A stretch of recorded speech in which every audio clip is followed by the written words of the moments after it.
Forecast.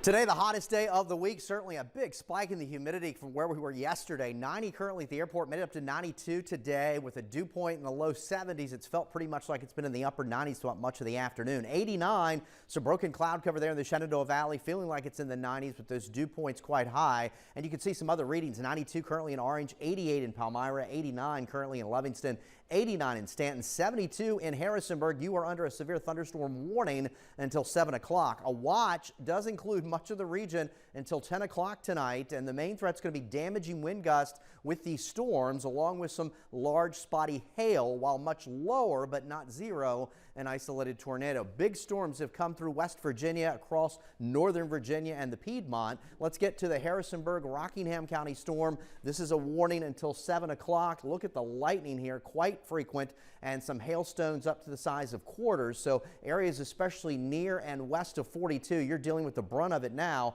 but that is moving toward Harrisonburg, Linville, and points north toward Massanutten. And this has had a history of producing some large hail, as you can see here. So that's the severe thunderstorm warning until 7 o'clock for portions of Rockingham and Harrisonburg. Additional storms are back toward Monterey and back into portions of Highland and Bath counties. Those would be sliding off to the east, so they certainly could impact Augusta County later. And then these are some of the showers and storms impacting Culpeper. This whole line has raced across northern Virginia at some 50 miles an hour with wind gusts over 70 at times. And there's this bow. That's indicative of a very strong winds in association with a line now working its way toward Annapolis and Bowie, Maryland at this time. So there's a wider perspective. The actual cold front is still off to our north and west. This is the line of storms that's developed in advance of it. And we've got watch boxes from the mid-Atlantic all the way up into the state of Maine with this activity. Here's a model depiction for tonight showing you the activity through Harrisonburg and Rockingham and points north.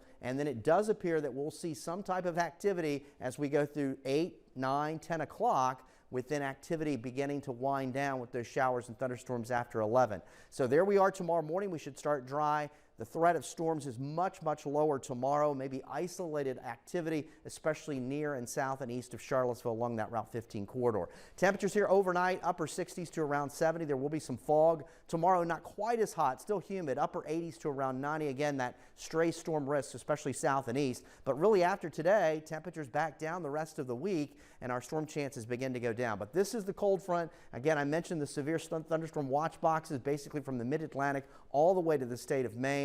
And this front will slowly edge into the state here as we move into tomorrow, but most of the storms will be farther south and east of the region. Of course, hot today. Temperatures were in the low 90s in many spots. So scattered thunderstorms still ongoing here this evening. That severe thunderstorm watch till 10. Otherwise warm and muggy overnight, upper 60s to around 70. There's a look at the Michael and Son 7-day forecast. Not quite as hot tomorrow. The storm chance much lower, and that takes us into the rest of the week. We move into this weekend, Steve. We'll have more in the way of those more in the way of those pop-up thunderstorms that are normal here for July, and the next front likely Sunday night into Monday. We'll watch that over the next several days, but severe thunderstorm watch until 10. All right, Eric, thank you. Well, we are getting a good look